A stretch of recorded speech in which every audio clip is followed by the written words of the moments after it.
All right. Good morning, Doug. We're here with some Q&A with lots of great questions from people. First one starts off with something related to Biden's vaccine mandate speech from yesterday. He says, I want to draw a line in the sand somewhere, i.e. if X happens, then far more sinister things are soon to follow, and it would be wise to get out of the US. I've settled on either a national mandate for all working citizens or any form of restriction on interstate travel. Would this be a wise move? And if I do leave, should I plan on staying gone, or would things improve with the next election, as people have been saying for the last 50 years? Yeah, okay.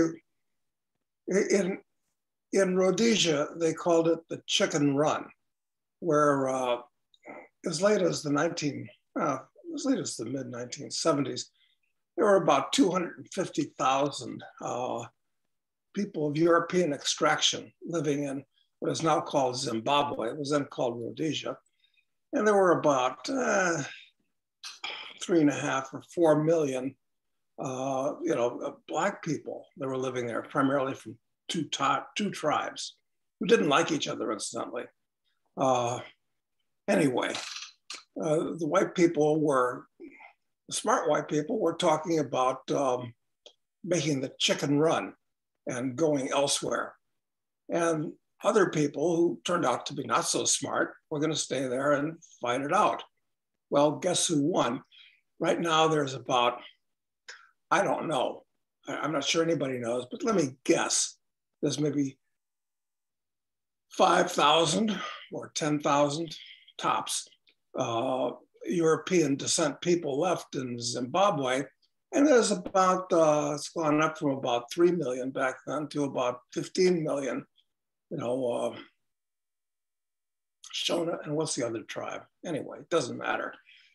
So sometimes when the going gets tough, the tough get going, and you leave. On the other hand, look at Germany. I mean, talk about a tumultuous place. I mean, after they lost World War I, and then the turbulence in the 20s, and then the 30s with the Nazis, and then the 40s with World War II. But, it's still Germany, even though it's being overwhelmed by migrants from all kinds of weird places. Mm-hmm. So the question is what we're going through just an aberration in American history, or have we reached a tipping point? Mm. And I could make a good argument both ways, actually. But, for the next 4 years, while these genuine Bolsheviks are in office, and I think they're going to cement themselves in office. I really do. The Republicans, not that they're much better, I think they can forget about it. What's going to happen, though, when the Republicans try to evict them, and they, things are just going to get kind of wild and woolly here in the U.S. So I guess I'm going to be spending more time outside of the U.S. because I don't want to get involved in a national street fight, as it were. Mm-hmm. Partially because I'm too old for that kind of shit. It's like the idea of being a street fighting man, yeah, that's got a certain charm and appeal.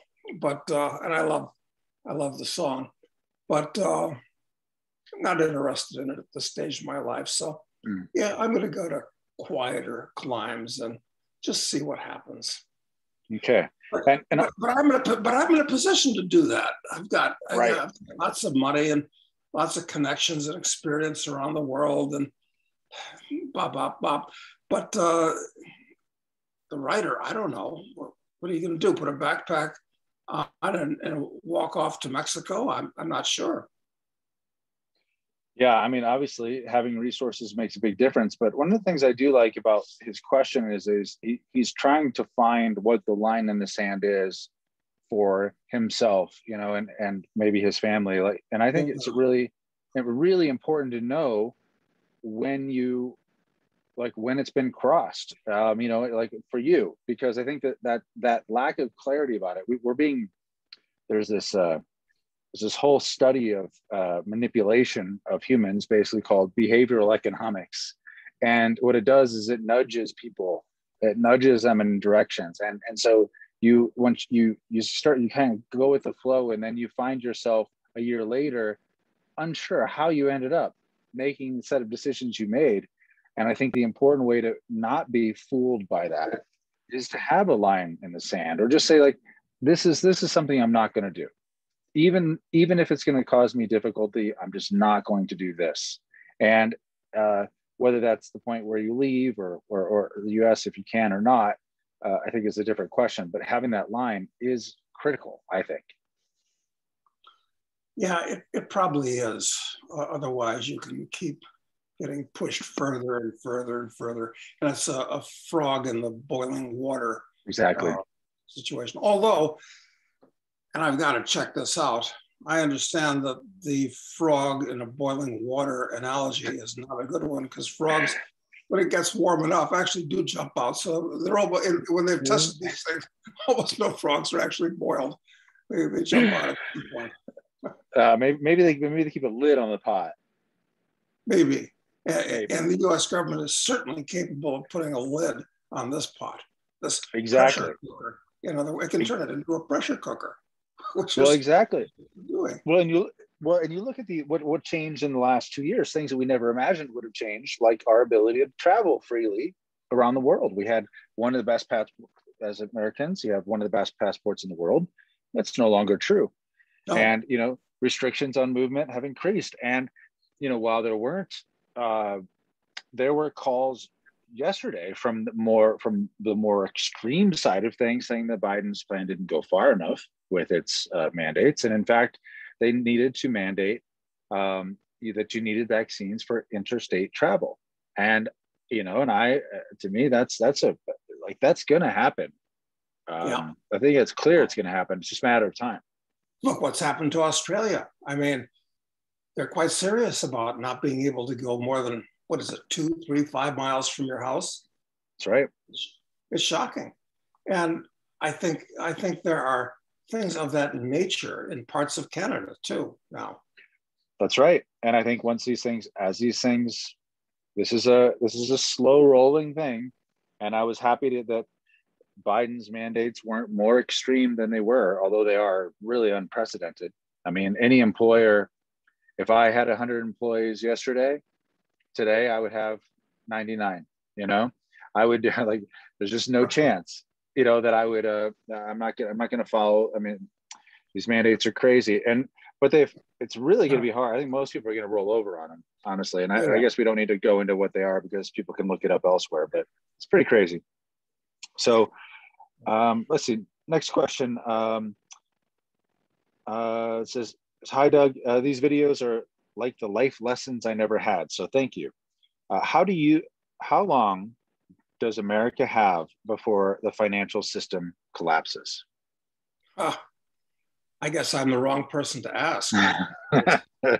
Because I think it should have collapsed.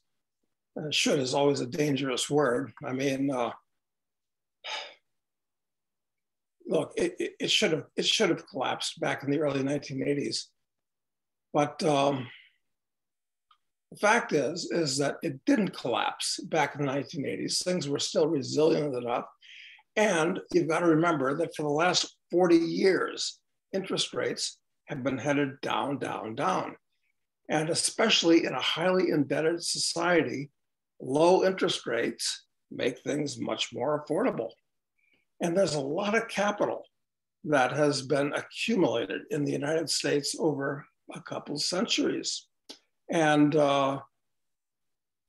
when you consume more through borrowing, it means you're basically living out of capital.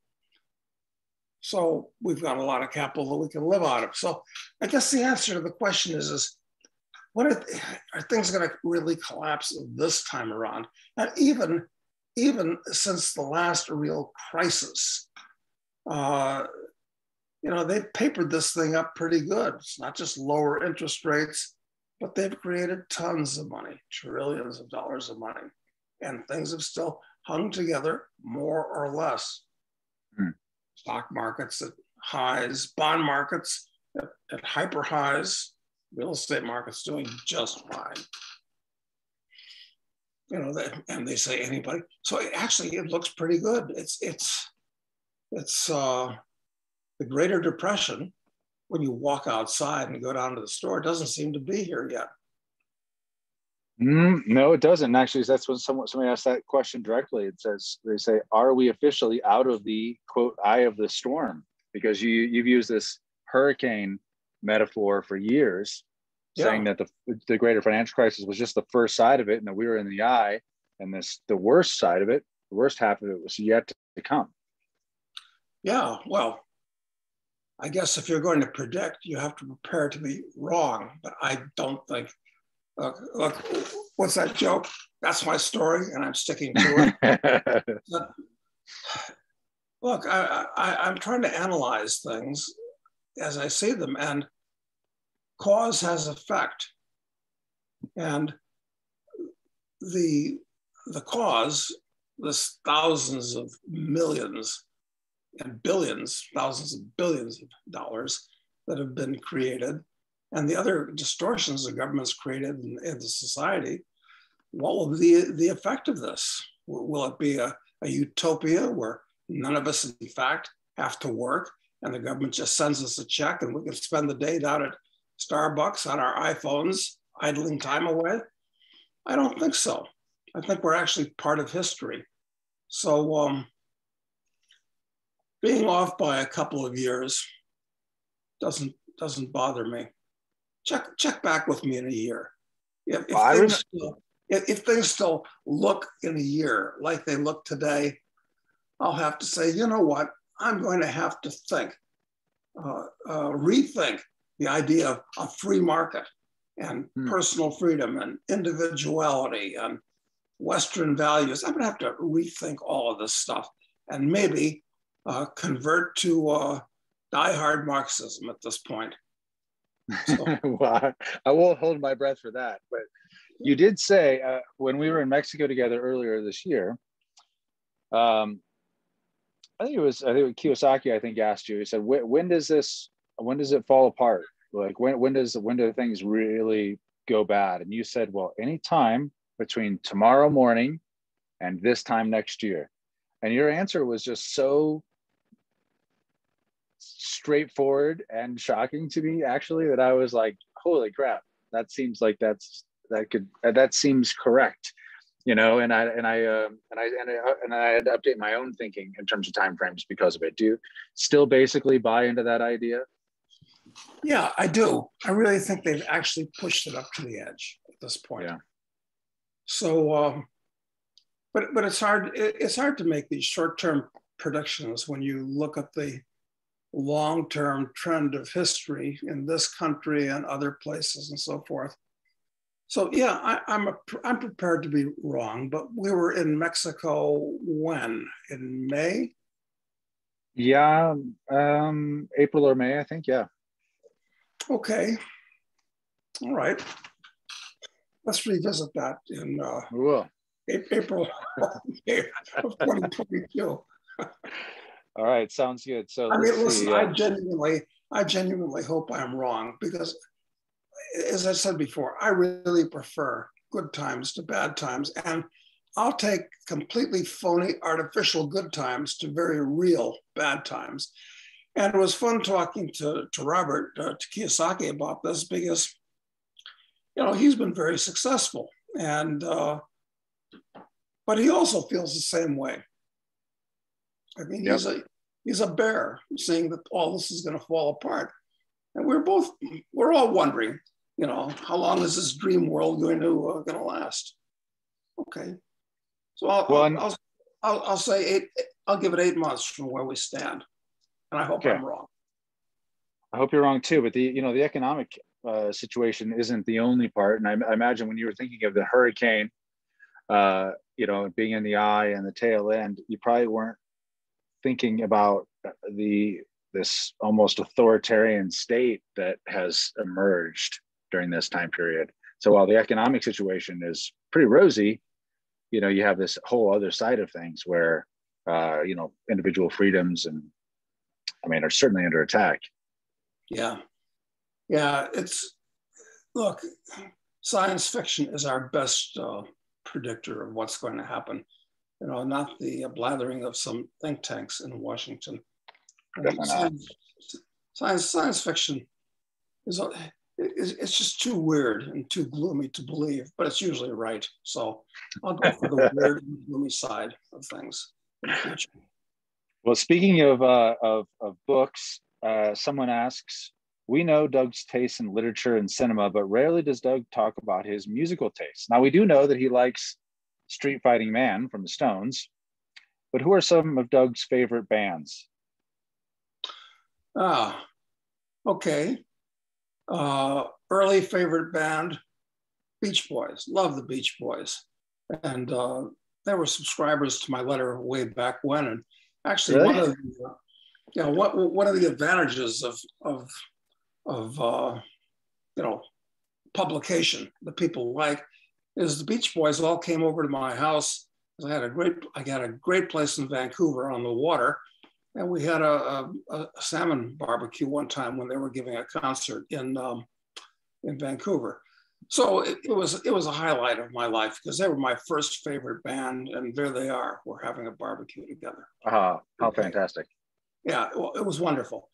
Never was a big fan of the Beatles, but I was an early and rabid fan of the Rolling Stones. Still am.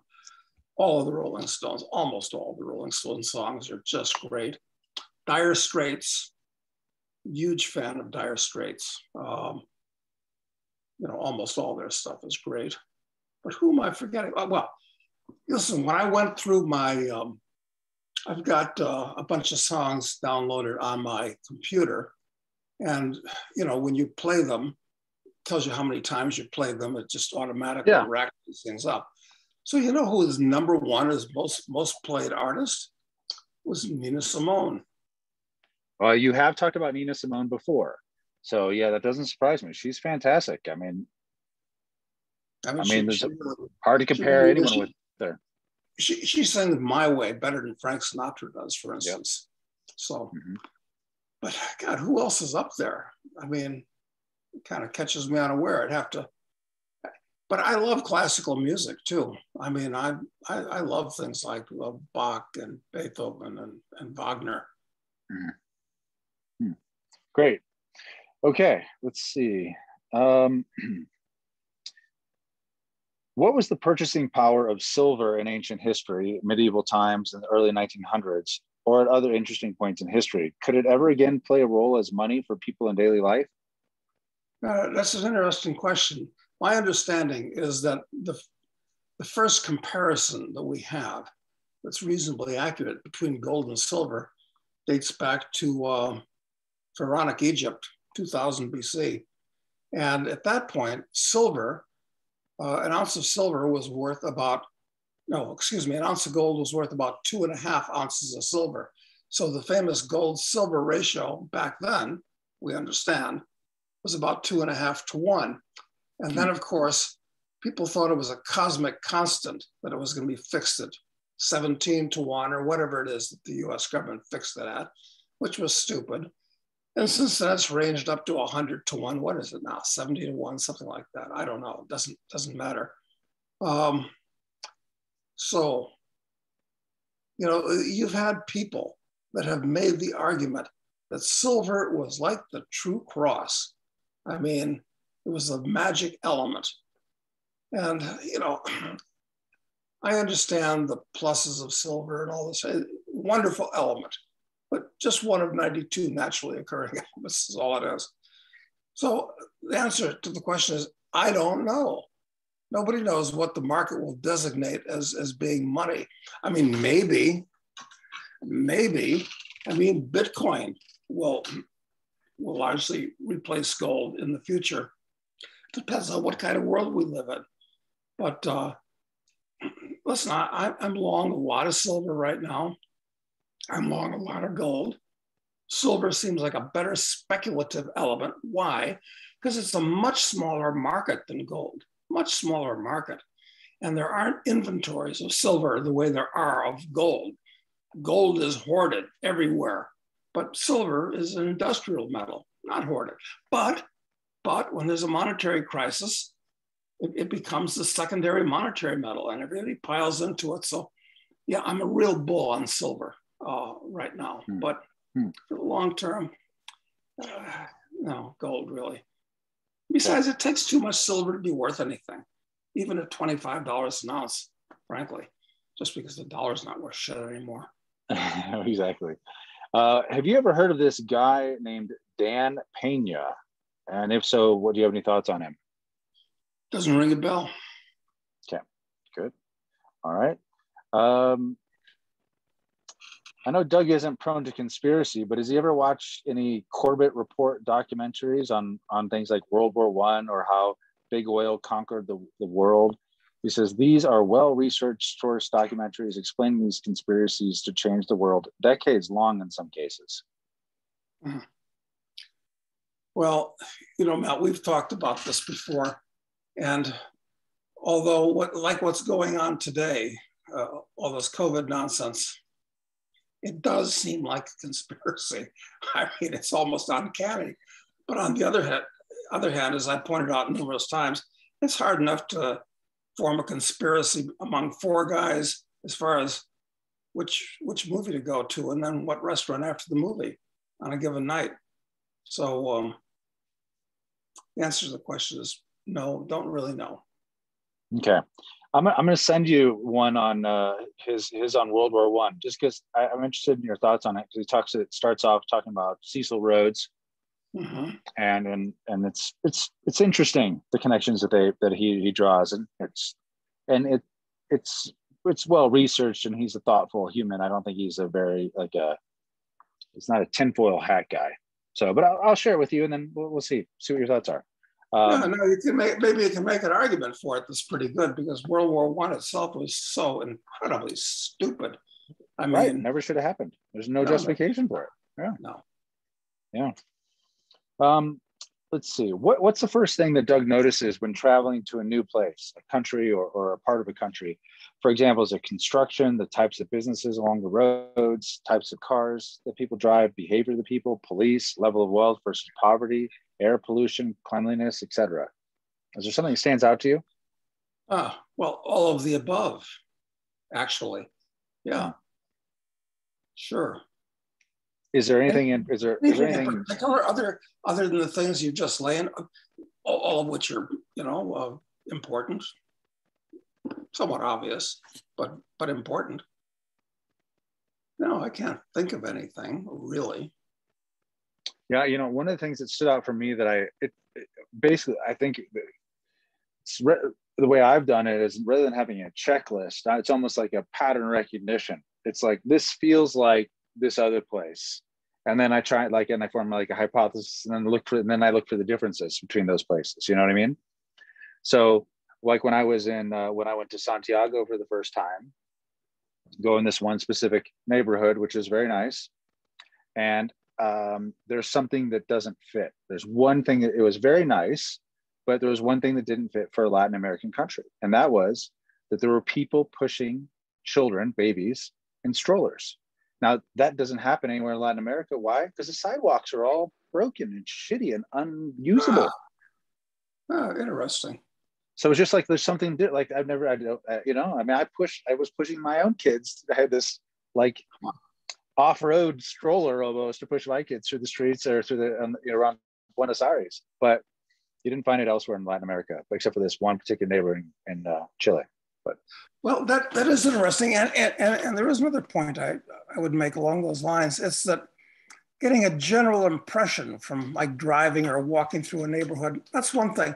But another thing is just staking out a place and watching a particular site for an hour to see what happens.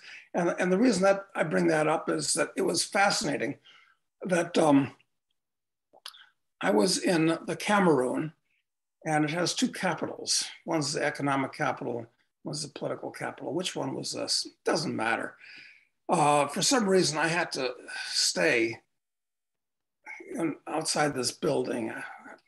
Why? I don't know. So it turns out that my car was parked right outside one of these, dumpsters, like you see these big dumpsters at the trash company. So that was the only thing to really watch. And I was just watching the dumpster. And about every couple of minutes, like clockwork, there'd be some bum or some citizen or somebody who would come by and drop something in the dumpster, and then somebody else would take something out of the dumpster. And it wasn't like a drug drop or anything like that. It was like a watering hole out in the savannah or the jungle, where it's where everybody, knew there was stuff that you needed, and they'd congregate. And this is a very poor place, and the people are very poor. So I'm just watching these poor people drop shit into the dumpster and take stuff out of the dumpster. And I thought it was absolutely fascinating and gave me a slice of Cameroonese life that way. So I don't know. So that and $10 will get me a cup of coffee at Starbucks. But it's good. Did I learn anything? Well, it was how degraded things were in Cameroon at that time. And I'm sure they're not much better.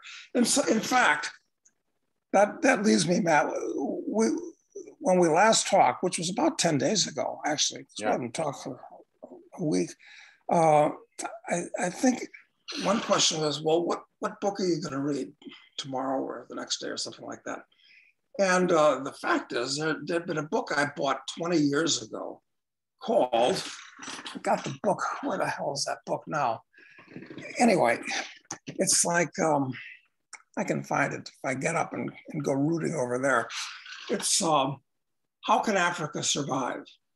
Was the title of the book, written in about the year 2000 by a woman, can't remember her name. Anyway, so I read through the book quickly, and it was a surprising book where there was somebody who was a member of the Council on Foreign Relations and who had Robert S. McNamara, of all people, write an endorsement on the back of the book.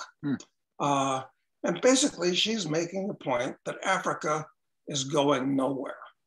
Now, she doesn't hit all the reasons right and so forth, but I read it and I said, this is amazing. So then I looked this woman up on the internet, and after the launch of this book, she disappears. It's like, why did they publish this book? And then you don't hear anything more about this book, saying that basically Africa's a shithole and it's going nowhere. And I say that as somebody that recommends young people go to Africa. Anyway, so that was the book that I read the next day. I'm going to look that one up. I've definitely not heard of that. I can get the exact address. I have it. Do I have it over there? Where did that thing go? Anyway, I can find it. It's okay. Yeah, if you send it to me later, I can post it, in the description to the video, so people can find it that way. Not a recommendation. I just thought it was odd that anybody who's apparently well connected would write a book saying that Africa is not going to make it, and it won't. If foreign aid and foreign investment were withdrawn from Africa, I'm afraid it's going to collapse, just like South Africa itself. South Africa is collapsing right now. Well, and with the economic strain that's been caused by the COVID hysteria, you have to imagine some of that foreign aid has got to dry up. That's got it. Certainly the foreign investment. I mean, it has to. Yeah. Okay, so let's see. Does Doug think the average person has an inherent distrust of wealth because fiat currency is no longer necessarily an outward sign of inward grace, and can equally be a sign of how politically connected and corrupt an individual is? Yeah, I'm afraid that the average individual is oriented towards socialism, quite frankly, because people tend to follow the terms of their early youth indoctrination. And frankly, a family is a socialist organization where there's a head, usually a male, although that's changing, that gives the orders and everybody else follows the orders, and allowances come from them and duties come from them. So a family is like a tiny little socialist state. And, you know, we all say the family is wonderful and, you know, it's the basis of civilization. Okay, that's all true. But there's a certain element in the family that gets people off on the wrong foot, thinking that there's a head and he dispenses punishments and favors. So it's like a little state. And then, of course, you go into the next. So based on that, the fact that we really do want and need a family because of the good things that it has. Well, what it doesn't have is parents that, while they're providing the good and necessary things of a family, aren't simultaneously indoctrinating their kids with free market and capitalist values. Saying, yes, I'm giving you an allowance now, but I want you to understand, you know, why that is, and you should earn it. And how about next week, if you like some more, you know, yes, that type of thing. Yeah. That doesn't go on. That doesn't go on. I think that's left to teachers today to, you know, explain economics and the way the world works to kids more than parents. So I'm not very optimistic. I'm not optimistic about it either, but I do think that, and I do think that people, I agree with you, that most people, you know, seeing the way that wealth is created by, you know, a bunch of finance bros who work at Goldman and then become rich by the time they're 25, you know, and just seeing that their own money, you know, there's the incentives for savings aren't there. I mean, they're just the whole fundamentally screwed up fiat money system does seem to cause bad behaviors. I mean, no matter what, like it just encourages all the wrong things. It encourages debt. Yeah, it does. And incidentally, in the evening, I've gotten very involved in this series, The Man in the High Castle. Did you say you watched that? Yep, I've seen. I think maybe I haven't seen the last season, but I've seen a couple of them. I've just embarked upon the third season, and one of the things I thought was most interesting about it, other than that, it's a very well done show, is that it basically projects the U.S. having been conquered by Japan and Germany, and the U.S. is more or less divided between the two of them. And Americans are living in a police state, Japanese police state and a German police state. And it's just fascinating. I mean, Philip K. Dick, I find his books are unreadable, quite frankly, but they're all, for some reason, turned into great movies, like Blade Runner was one of them. Do Androids Dream of Electric Sheep? Anyway, I think one of the interesting things about this is that how easily it's projected that Americans pretty much adopt the values of the Reich. Not so much on the West Coast where the Japanese have taken over, because there it's kind of a racial thing. So Americans don't adopt it quite as easily because the Japanese are more alien. The Germans, well, they're just like us, except they wear black uniforms. And now we can wear black uniforms too. So we'll be good little Nazis. Well, anyway. I think that's we're kind of seeing that right now.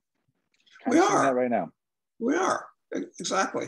And I expect that, you know, any of my neighbors in this country, should I get to know them, which I'm not planning on, incidentally, I mean, that would just offer them up as an additional source of danger once I open my mouth and they figure that, gotta watch this guy. Sadly, but necessarily, I'm going to have to leave the U.S. and go back to my eyrie in Uruguay and Argentina. Well, I think that you'll be just fine, and you can make that work and make it entertaining for yourself along the way. The next question here is, this guy says, I'm 2 years shy of retirement, but I'll quit and retire early the day I'm told I must get vaccinated, which is coming. I don't know if this was, what day was this? I'm not sure if this was before Biden's speech or not, but he says, I can't get my pension or Social Security for 2 years, and who knows if they'll even be there in 2 years, especially for the unvaccinated. With only about $500K in a taxable IRA, would you recommend going to find peace, freedom, and a beach? I have thought about Sicily, Turkey, Montenegro, Croatia, and Morocco. 500K is, in fact, enough to retire on. And yeah, you just want to go someplace that's mellow. You know, you can travel, you can still travel insofar as you can travel pretty cheaply and look around and find someplace and then figure out what you're going to do to amuse yourself and how you're going to overcome the language problem, things of that nature. But listen, I've got to compliment whoever wrote that letter, because the fact is, if everybody said, well, screw you. I'm, you know, this is the last line where you're telling me I've got to do something with my own body, take an injection, I'm quitting. And if everybody quit, I mean, okay, now that throws the ball in their court. Say, okay, call my bluff. Now what are you going to do? That's right. That's right. I agree 100%. And I think that's where people, you know, if they draw the line there, if they're at the point where they've decided against the vaccination, and then now they're being coerced and they go along with it, it just really shows that it wasn't really like an ethical standard on their part. It was they liked the idea of it, but it was really just a matter of convenience. And as soon as the convenience was eroded away, meaning that they might suffer some consequence for their ethics, then they abandon them. So I agree. Like this guy, I love that approach. I mean, that's the way it ought to be. Yeah, it really is. I like somebody that not doesn't just talk the talk, but walks the walk, especially somebody who's got severe inconvenience. That's something really to lose by walking away where he is. So yeah, keep us posted. I'd like to know what happens. Okay, so next question here is, let's see. What is your opinion on investing in real estate private placement funds for accredited investors with long track records or meeting or exceeding returns of 15 to 25% annualized or greater? You know, real estate has been very, very good to me over the years. It really has. I mean, real estate's really been good to me. But I just can't make myself into a real estate bull in most places. Now, why is that? It's that I understand these marvelous track records that some places can have, but you know, maybe a real estate fund has a great long-term track record because they were perfectly oriented for the world as it was. Well, is the world going to change radically? Well, I think it is. I think we're at one of those great turning points. So I'm not sure I'd rely so much on a great long-term track record, for one thing. And here's something to bear in mind. It's that state and local governments, primarily, their income is mainly real estate taxes. And you can't hide real estate.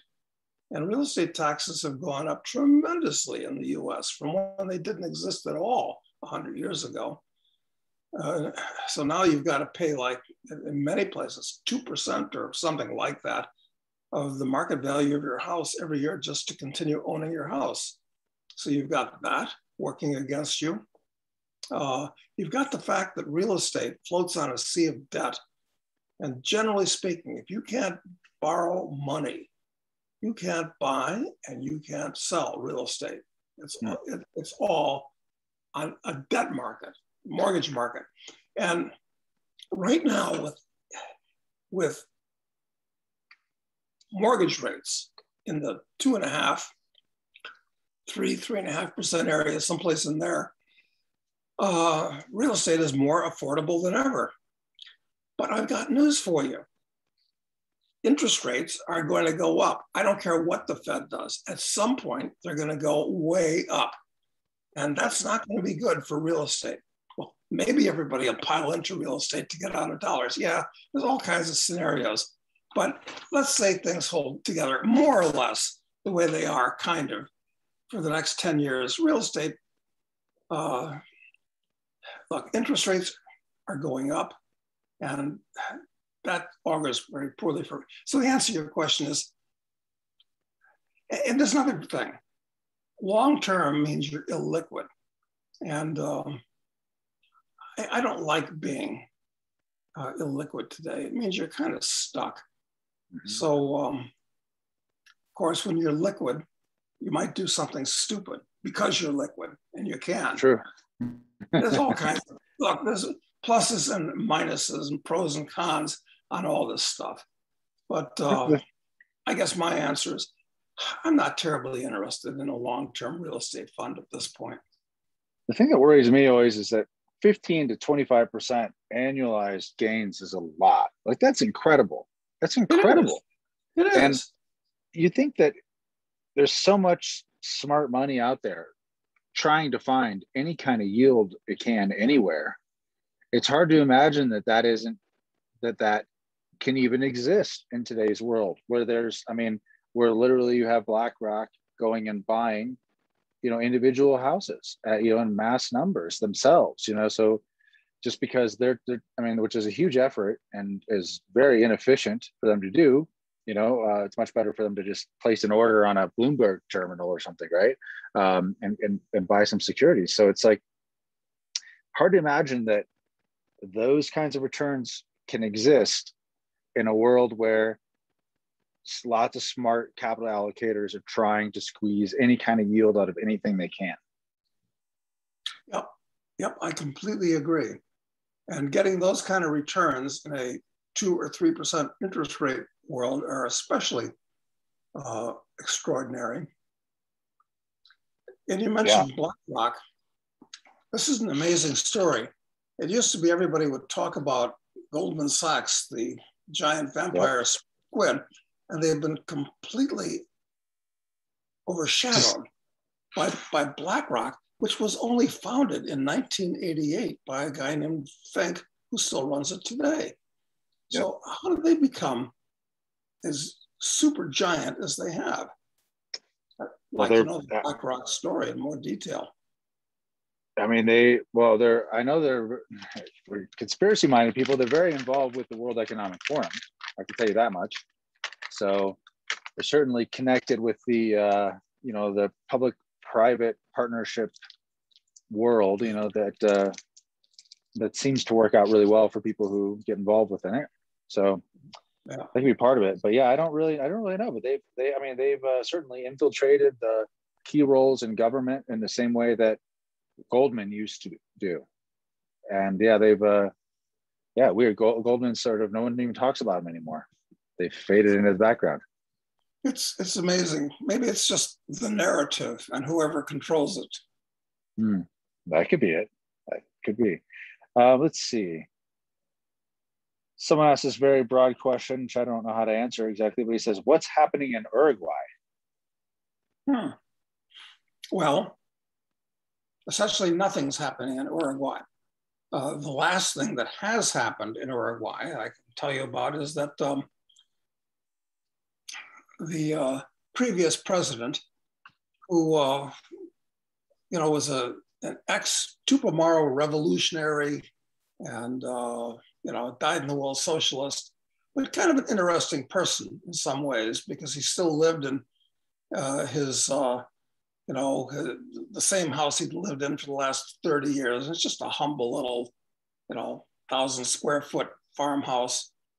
Okay, so he was bad news while he was president, but not radically bad news, just another socialist.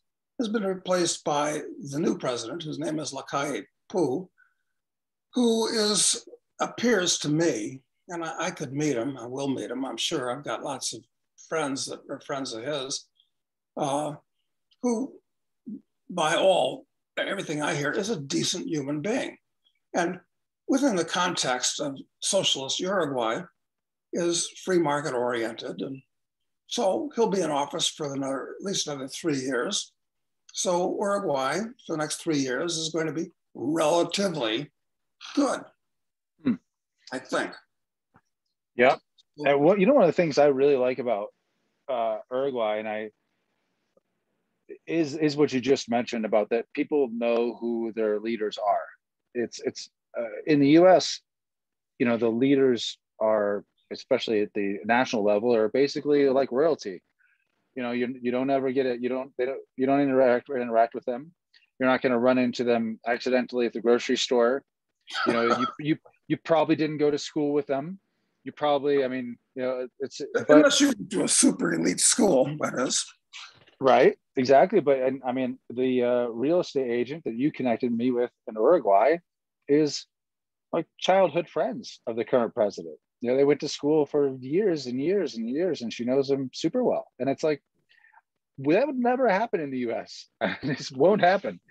And I think that that's a good thing, because they're way more, they have to be more responsive to the populace when they actually are not, you know, surrounded by, well, 25,000 troops in DC, for instance.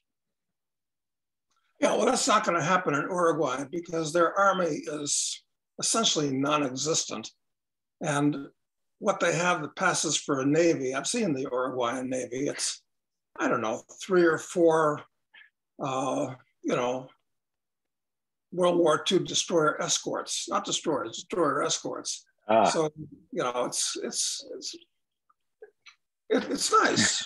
It's not very militaristic. It's not a police state, and of course it's a double-edged sword when a country is not corrupt.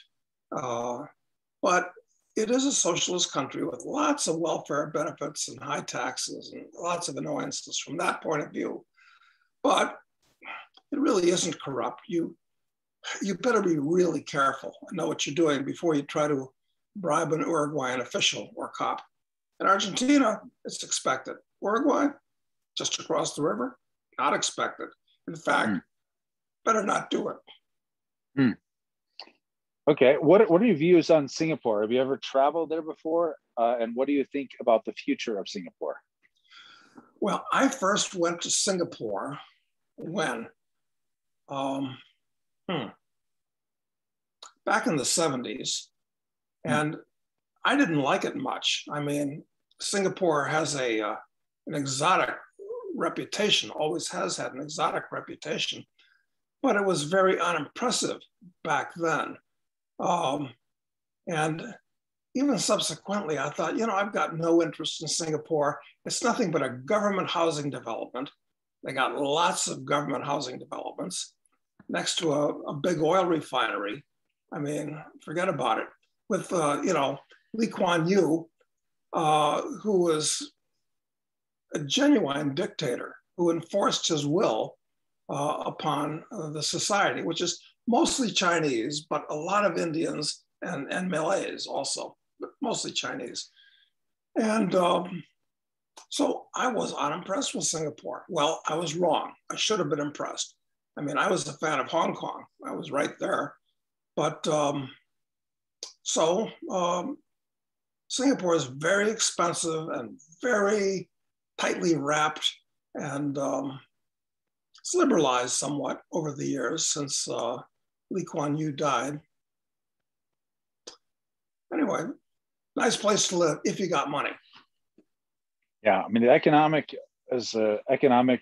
center, it's very, very interesting. You know, I think it is. You know, as a being just like how your friend Jim, you know, decided if, you know, he wanted to expose his children to China and wanted to speak Mandarin. You know, so he was originally planning on living, I believe, in Shanghai, and then also or Beijing, and then ultimately decided that it was, you know, just quality of life reasons, etc. He could get almost exactly the same benefits without the downsides by being in Singapore. And so that's where he's been based for the last decade or more, right? Yeah, yeah, and it was a good move. And you know, my old friend Robert Friedland basically lives in Singapore too. Oh, I didn't know that. Okay. Yeah, yeah. So Robert's a multi-billionaire, and he's been everywhere. Robert's passport, it's funny. I mean, back when I was traveling a lot, I thought my passport was thick. And then Robert showed me his passport, and it was that thick. I mean, you couldn't fit all the visa pages that he needed in between the covers. It was amazing. So He's been around the block a few times, and he chose Singapore too. So if you got money, great place to hang out. All right. And if you saw that movie, Crazy Rich Asians, yep, which Robert produced, incidentally, yeah, you know, yeah, a lot of the Crazy Rich Asians were in Singapore. they were. I just wonder if it was Robert trying to, you know, get on equal footing with Frank and that in the film and TV stuff or not. If he's just so competitive, I wonder what his motivation was. You know, why do that? I know, it's funny. Well, I think when you have all that money, it becomes almost a cosmic problem what to do with it. Yeah. Well, I don't have that cosmic problem, and I'm okay with that. I have other cosmic problems though. I think, and everyone does. So let's see. Next question is, what do you think about seasteading? Fee setting? Sorry, seasteading. Oh, seasteading. Gee, I don't know. I hope it works. I mean, I guess as close as I've been involved in that was in the ill-fated Minerva project back in the 70s. That was a typical thing put together by Mike Oliver. I don't know if Mike is even still alive at this point, where they tried to take over some reefs that were above high water at low tide and turn that into a country off of, where was that? This was off of Tonga. So things like that have been tried out on unclaimed reefs in the middle of the ocean. But seasteading, is that basically sailing a boat perpetually around, or is it taking over some reefs, or what is seasteading all about, actually? I think at this point, the approach to it is that they're taking over abandoned oil platforms. I believe one in the biggest project that I'm aware of, I think it's in the North Sea or somewhere off of England. Oh, well, that could be. It was a World War II radar tower that was taken over by Prince Roy Bates, who incidentally I spent a day with. Never went out to the tower, but spent a day with Prince Roy and the princess, his wife, back in the 70s. And I guess it still exists. Hmm. And they use it for, you know, computer stuff that needs to be. Yeah, so there's places like that. I'm all for it. You know, I think it's great. Governments don't like it though. I mean, I remember there was one within the last couple of years that some people tried to set up something in international waters off of Thailand, and the Thai military went after them, and then just destroyed it, and these people were on the run. They're fugitives. Exactly. Yeah. They can't go. They can't go back to Thailand now because the Thais thought that was violating their national sovereignty. The fact that these people were, yeah. So it's risky. I mean, I love the idea of any of these, independent jurisdictions that could be created. I think are a great thing. It's just they don't seem to work that well. At least from what I've seen so far. Someone asked a question that's related to this. They said, what does Doug think about forming a virtual country in cyberspace for those wanting to escape this madness, even if only in our dreams? He says, what does a quote country even need actual land for anyway? Personally, I think Liberland is a joke. Well, is Liberland a joke? Well, they do have some. They do have. I'm kind of familiar with the Liberland guys, and I like them. I mean, they're they're good guys. And they do have possession of some land on the Danube River between Croatia and Serbia, which, if one of those two countries decides, game over, we really want this for whatever reasons, it's game over. Well, what's the question? Is it? Well, I guess the biggest question is, could you just create a country in cyberspace? Is that the only frontier that maybe is not managed, controlled Yeah, enough that you could? that's a problem being in cyberspace, because it turns out that in meat space, that's where they have police, and they come to your house with cars and guns, and then you do what they tell you, or they shoot you, or whatever they do. So that's the problem with being just in cyberspace. You actually need a place in meat space, because that's where we are right now. We're talking in cyberspace, but we're present in meat space. Exactly. So cyberspace is not good enough, I'm afraid. Okay. What's Doug's take on Salvador becoming a libertarian paradise now that they've made Bitcoin legal tender? I would have picked Salvador, would have been my last choice for a place to become a beacon of freedom in the world. Yeah. I mean, it's a horrible little country. I mean, overpopulated and dangerous, and their main export is, gangs, So listen, anything can happen. Yeah, I mean, maybe a place that's that desperate, maybe that's when opportunity is created. It certainly is, they had to have pissed off a lot of people at like the Bank of International Settlements and the IMF for making Bitcoin legal tender there. I mean, it had to upset people, I'm impressed that they were willing to do that, but I guess it'll be interesting to see what comes next. Well, look, you got to remember Hong Kong, and for that matter, Singapore, and for that matter, Dubai. I mean, all Hong Kong and Singapore, had great ports. Okay. But they had no money, just full of ignorant, almost illiterate Chinese. And they transformed those two cities into the, two of the most successful and dynamic places in the world in a couple of generations. And what happened in Dubai was even more spectacular, quite frankly. I mean, when I first went to Dubai, it was just to go through the airport back in 1980. And the airport was kind of a dump. And the airport was no bigger. It was a little airport, about the size of Aspen's airport. It was nothing. And now I think Dubai probably has the largest airport in the world. And the place is unbelievable what they've done with that. So could the same thing happen to El Salvador? Yes, it could. Because it's happened to, these other what dynamics would be required, though, if you take those three examples, take Hong Kong, Singapore, and Dubai, and what are the commonalities between what they did that could be applied to make El Salvador, the next Dubai?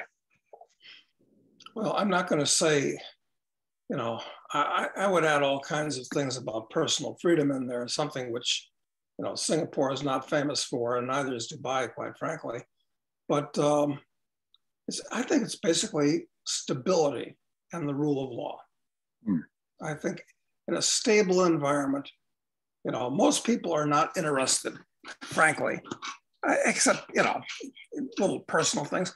Most people aren't interested in philosophical issues, and that includes personal freedom, and they really don't care. All most people want to do, and it's quite understandable, is just, plant their own garden and watch it grow and not be stolen from, and, be reasonably safe from the attack of bandits and things like that.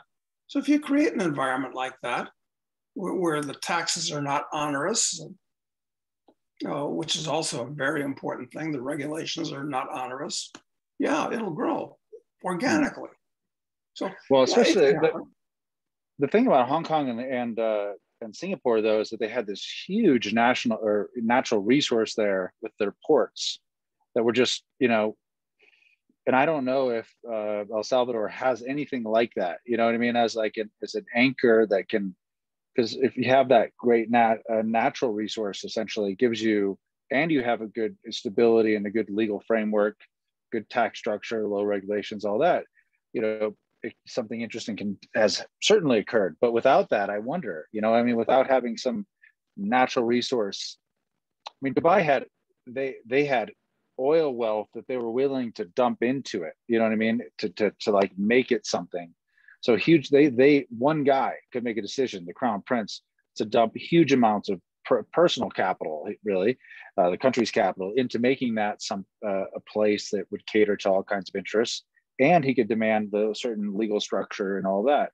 But the other places had a natural resource, and I just don't know. I wonder if it could be done with just good, stable stability and good regulatory framework. Well, I think it could actually, because in Hong Kong, they didn't have a ruler like Li Ka-shing did in Singapore, who transformed things, or the Sheikh in Dubai. So it was really just the free market that made, under the British aegis, that made Hong Kong what it was.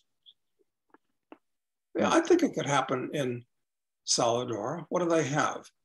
They've got some sea coasts. They've got some beaches.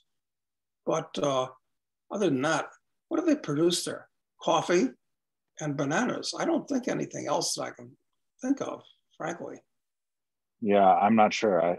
I should look into it more. But it is interesting, and I certainly it's hard to be a nation state and be an innovator today, I think, because of all the pressures that are on you for trade and for, with the IMF stuff and all this. So it's cool to see they're doing it, and I hope it's really successful. I really do. I'm sure the U.S. government is very unhappy about what they're doing, because the U.S. dollar was actually it was just the de facto currency. I think it was the de jure currency of Salvador. It was, yep. Okay, next question is, what would be a good job for someone in the finance industry to look for when looking to move to a more rural country town? In the finance industry, country town. I don't know. What do you think? Hard to find a job that would be the same as if you're in New York or something like that. But, you theoretically, you'd have some skills that you could use to help small businesses in the area. Like I've seen, and I've even used before with other companies I've had, outsourced CFO services. So basically, people who would make sure that they would do this initial analysis of the business and understanding where we were at, and they make sure that that the accounting and financial information was being delivered properly to me, that my reporting systems all worked, basic from a CFO's perspective, and then it only required somewhat regular check-ins, whether it be once a month or once a quarter. And then when you needed access to capital for whatever reason, or you needed,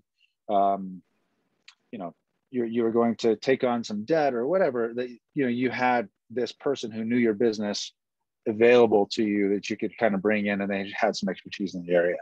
So I think starting a business like that, is really valuable for growing businesses. And even if you're in whether it's a local farmer who basically has to manage some commodity futures trading just to keep for their business, they just have as part of the business, whether it's serving them in this kind of CFO type part-time capacity, or other small businesses. So I think there's opportunity there, not as a job though. I think you have to create something. Yes, you're absolutely right. You have to create something. Well, looking to somebody else for a job is the wrong mindset to start with anyway. Well, and if that wasn't clear before, it sure as hell should be now, when basically, it gets mandated that if your one source of income, where all your whole livelihood is dependent upon, is requiring you to do something that goes against some ethical standard you have. So that just shows that anytime you are dependent upon another party to that extent, you are putting yourself at pretty serious risk. I think so. Yeah, you're right. I mean, you really have to be self-employed. I mean, being somebody else's employee is just a mistake in so many different ways, especially in today's world. In fact, you know, you and I can talk about, we can pontificate about what people should do in these times, but it's kind of easy for you or I to say these things because we don't have jobs. We have capital. We can be inconvenienced by these jerks, but we can avoid it. But people that are still working for somebody else and have not put aside capital, I don't know. That's a tough road to hoe. It is a tougher situation, but I mean, and I know the longer you put off this decision in your life, you know, to try and become more independent, you know, financially independent, or at least have diversified income sources or whatever, it's hard. But the longer you put it off, the harder it is. And I think that, you know, when I, like the last real job I had, not counting the Stansberry stuff, but the last real job I had, I just couldn't stand working for this person anymore. I just couldn't, I just didn't like him. I had different ethical standards. And so I quit. And I was making more than I'd ever made in my life at that point. I was probably 25, but I was making $350,000 a year. And I decided that I was just going to go and do something on my own. And if I made, the way I penciled it out, if I made $40,000 a year, I'd be able to take care of the things that I needed to take care of. You know, but I was, you know, living pretty lean, but it didn't matter. I knew I could live on that much money. And then so I started a business to produce that. And then before the end of the year, I mean, it took 6 months. I had actually earned $750,000 because it just took off. It just worked better than I expected, you know. But the decision I made was I'd rather, it isn't quite the same ethical decision that people might be facing today about quitting their job. But it was an ethical decision for me when I did it. And I just was like, I'm not going to take it anymore. And it did cost me a lot in the short. I thought it was going to cost me a tremendous amount, changed my life, you know, for the negative for sure. But it ended up working the opposite way. And I could live with myself. You know, I wasn't ashamed by what I did. So I think it was a win all around. But I understand life is hard. Decisions are hard like this. Actually, I think retro-rocking to that era for myself, I didn't make the decision. The decision was made for me. I seem to recall the last 3 actual jobs I had, I got fired from. So. Well, sometimes it makes it easier. And actually, I mean, this whole, like these mandates, you know, they can act in the same way. They can basically force, because if you don't do it, they're going to fire you. That is exactly how it's going to work. So if you don't comply, they'll fire you. And maybe that's what people need in order to be able to unleash their own, you know, you got to have some necessity as an entrepreneur to be successful. Like you have to have a need. It can't just be all about curiosity and seeing what's possible. You need some underlying fundamental need to get you up in the morning and off your ass and, you know, pushing through. And I think if you lose your job, I think you'll find it pretty quickly. So.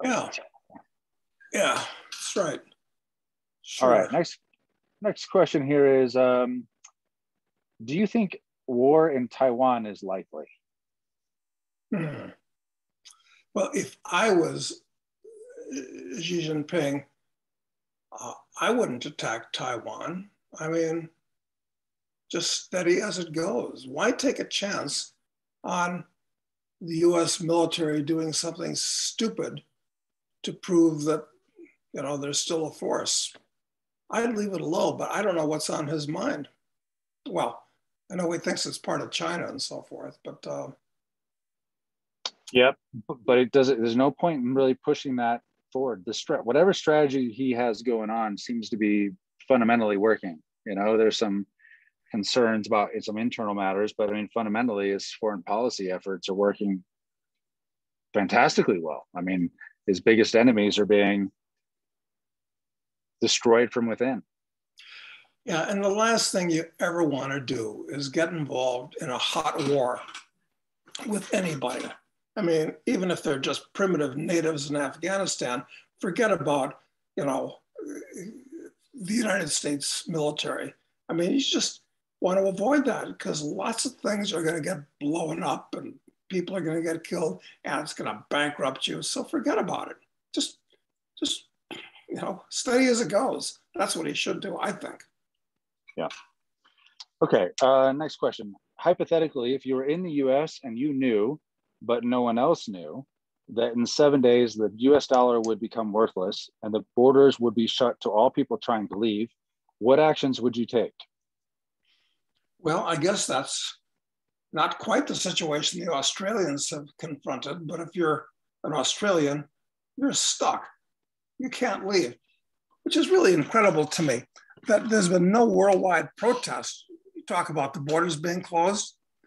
Well, wait a minute. What does that have to do with COVID? I mean, if somebody won't let you into their country because they're protecting their citizens against COVID, that's one thing. But what's the reason for not letting you out of the damn country?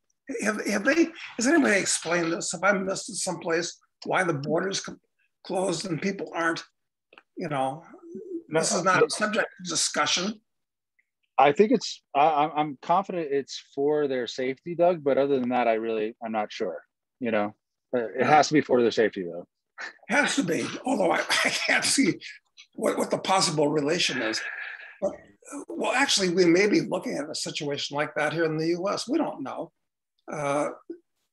Some financial accident may occur and creates a force majeure. Who knows? They can do whatever they want. But, you know, at this point, I'm just going to feel mellower watching this as a non-possession of a local government in a small and peaceful and disorganized country than being in the empire where the government treats me as nothing but a pawn in its game. So I guess that answers my question. Yeah, I'd kind of make the move now, frankly. The next 3 years are not going to be good in the US. Cannot be. You've got, you know, clinically insane people running the government in Washington, D.C. I mean, look at these people that Biden's appointed. They're all incompetent or Looney Tunes or, you know. Well, and they doesn't seem like there's much sense of restraint, if nothing else. I mean, it just like they're willing to do anything.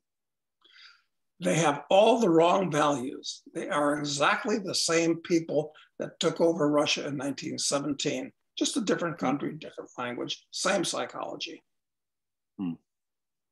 Okay, this is kind of an odd question, but interesting. Who is Doug's favorite former Casey Research analyst?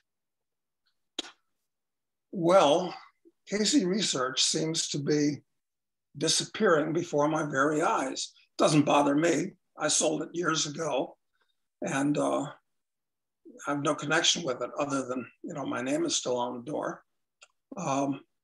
Favorite. Well, who do we have? Well, Marin Katusa. I mean, you know, Marin's a superstar when it comes to doing what he does. He's just really, really good. Yep. Then we have Louis James, aka Lobo Tigre, and he is diligent, honest, full of Boy Scout virtues. Does a great job too. He's left Casey Research. And then we have E.B. Tucker. He left Casey Research and he doesn't need to work anymore because, of course, he was involved in Matawa and Nova Royalty as a founder in both cases. So EB still, you know, he works because he likes to be productive, but he doesn't have to.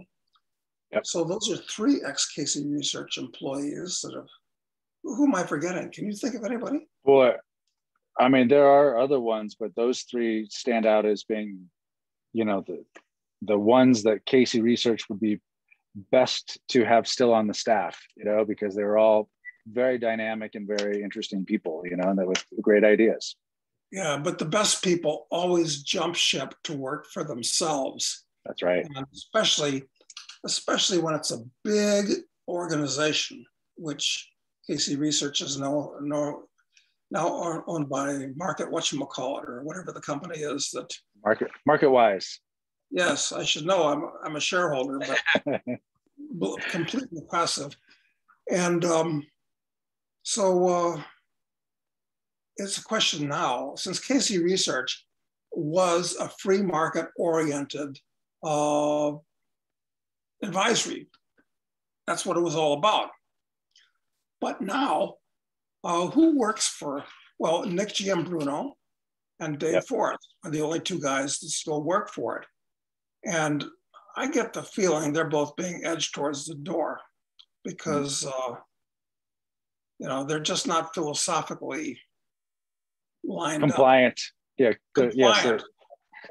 So I think the Casey Research, if I was gonna place a money bet, it's the Casey Research is not going to exist in any way, even in name, which suits me fine, incidentally, within a year. Wow, within a year. Okay. I'll bet that, just because Nick and Dave are, just two guys. That's not enough for a whole company, really. I don't think. No, and those guys, and especially Nick, but they're both non-compliant type personalities, actually. Exactly, which is frankly, this is exactly the kind of people you want, the non-compliant philosophical types. But precisely the kind of people you want, exactly. but senior management typically does not like those people. They get in the way. No, they get in the way. Yeah. Exactly. So at some point, like, who was it that said, I set this company up to be run by an idiot because eventually it will be. And, that's so true. That is so true. Yep. As soon as the founders leave, founders have all kinds of problems. They have all kinds of quirks that but the business ends up reflecting their personality. The things that they are irrationally dedicated to or irrationally opposed to end up becoming the culture of the company.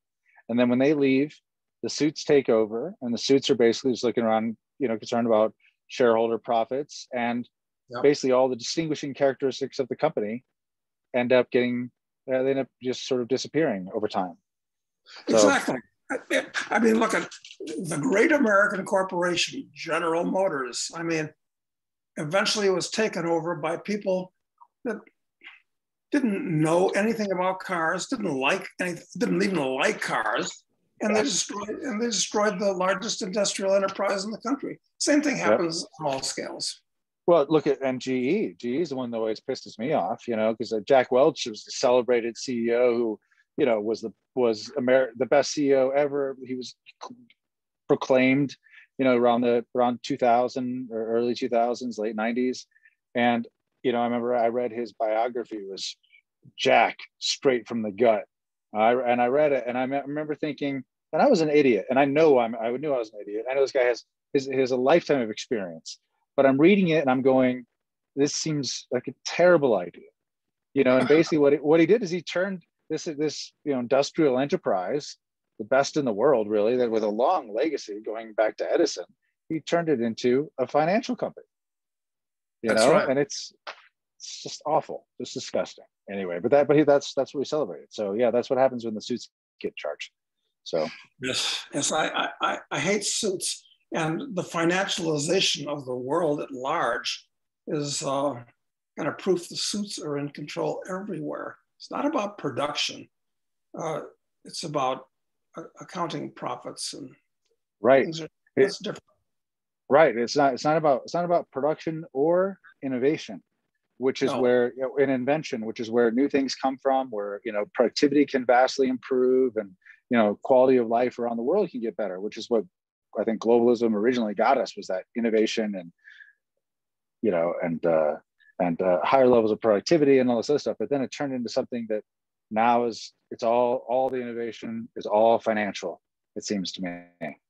I'm not even sure that these suits want any innovation because that might upset the current apple cart, and they don't understand innovation.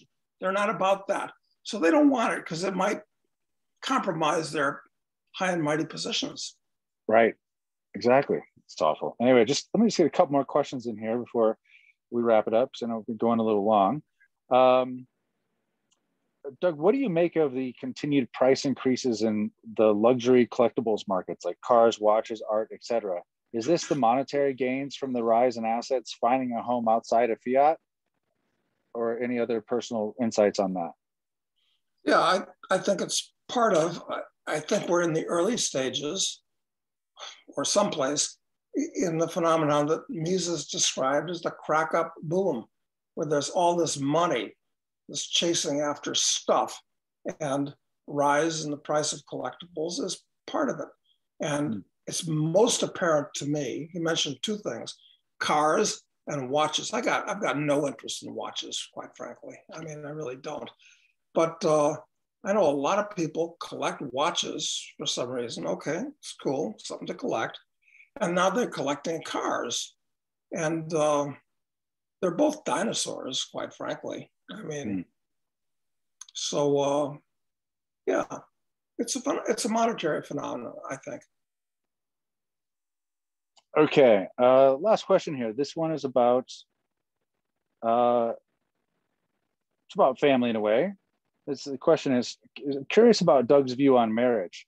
He doesn't seem to be a very religious person, because rather than subscribe to a religion, he has his own philosophy or moral code, as I think everyone should. So was marriage merely a way to meld love with the law for Doug? Or even if that's the case, who cares about the law if he can use his assets any way he sees fit? Lots of incoherent thoughts here, but I'm sure you can distill a question out of it. Yeah, incoherent thoughts, but good thoughts, I think, and shrewd thoughts. So I've always said about marriage, why take a third partner in a relationship between two people, which is to say the state? Once you get their approval and get their license and all this bullshit, now you need their approval in order to divorce, and lawyers get involved because, so from that point of view, yes, I'm very opposed to marriage. On the other hand, notwithstanding all this nonsense about 54 genders or however many there are, there are advantages to two people living together and melding their lives. It's specialization, division of labor. I suppose it can even work between two females and two males. Seems to, in many cases. Seems to, I don't know. Not opposed to it, certainly not opposed to any kind of marriage legally. Consenting contract between two people. I just don't think the state should have anything to do with it. Don't believe in the Bible. Yes, lots of wisdom in the Bible. Lots of little snippets that, but I don't think anything that Yahweh had to say about marriage and all that is, maybe it's a value, maybe not. Decide for yourself. So marriage. Here's the bottom line. Marriage is primarily an economic proposition.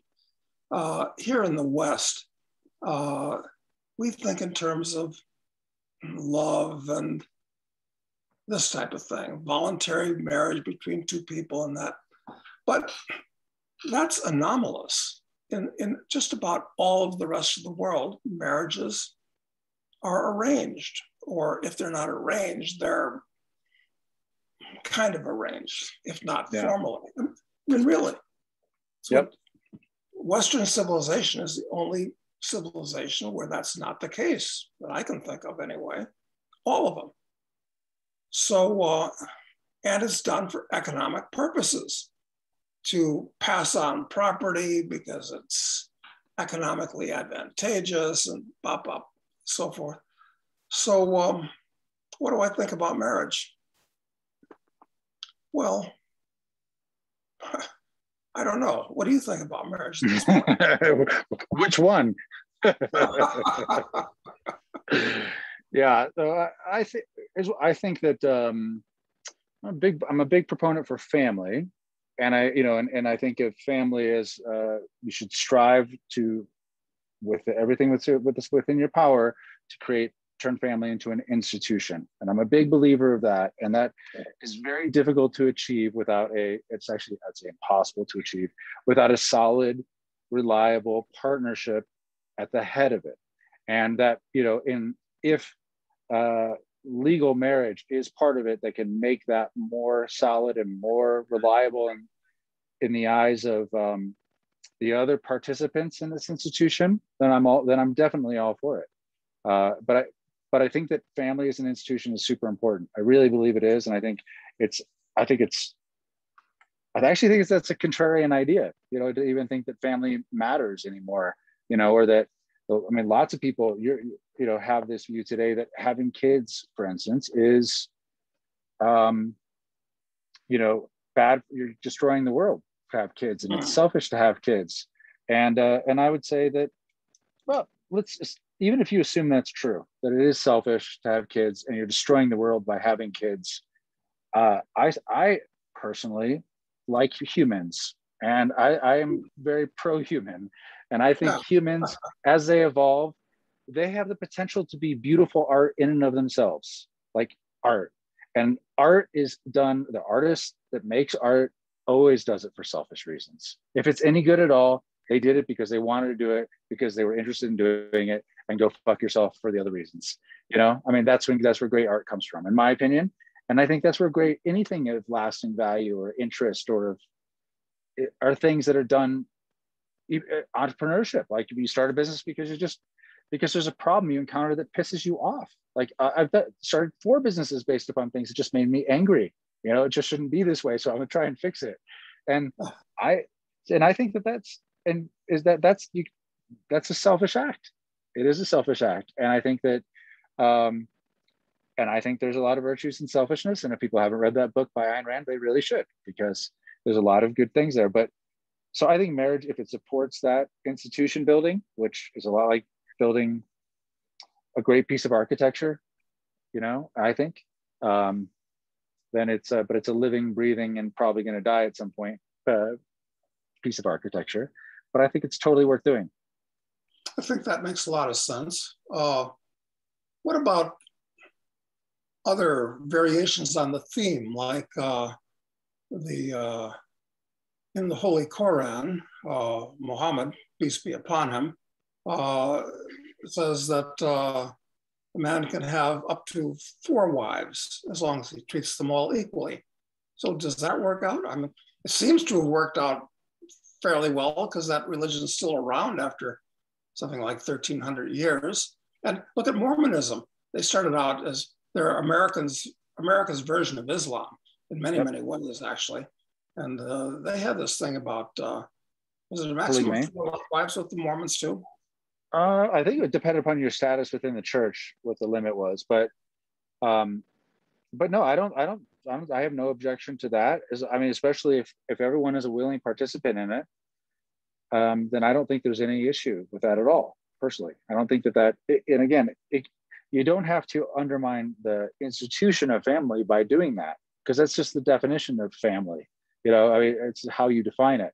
Like, I also think that the idea of the nuclear family is a problem, because I think what it does is it basically it makes it so it's simply a 2-generational environment. And I think that is I think that's not ideal. I think the ideal is that it's a multi-generational influence on things, because, people, when I was 25, like I was a complete moron. And if there would have been, when in the few times that there was a male figure that I respected there, they would just say, hey, listen, this is not going to be a big deal.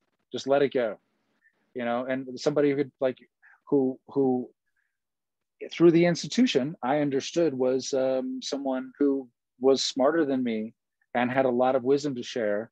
It provides a great check, not an authoritarian, like controlling check, but just like, is a source of wisdom and utility for the rest of the enterprise, the rest of the institution. So I'm a big fan of multi-generational households. I mean, I had this friend in Panama who was one of the families there that's controls everything. And he, at 30, still lived with his parents. And I remember making fun of him for it. I'm like, what kind of man lives with his parents when he's 30? And we do this with millennials. We say, you're living in your parents' basement, it's bad. And he goes, well, what are you talking about? It's great. I mean, my mom cooks for me every day. And, I have a great relationship with my parents. And then he said, as soon as I get married, that's when I move out then. Like, that's how it works. You get married and then you move out.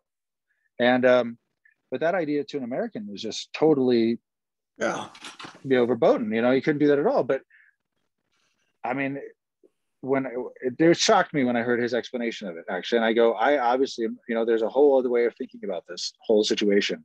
And his family, his grandparents and, his kids, they're all like, they were very close family ties because they don't have this, they haven't set as the highest priority individual economic achievement. And I think that is not the highest priority for all humans, is that. I really believe that, because some people are just, like, why does every woman to feel like she's whole in the world feel like she has to be a VP at JP Morgan? Like, why is, and she'll, it's taking care of your husband is a bad idea, but getting coffee for your boss, making sure it's on his desk at 8:15, that's totally fine. You know what I mean? It's weird. Maybe not if he's a male, because that would show that you're still under the thumb of the patriarchy.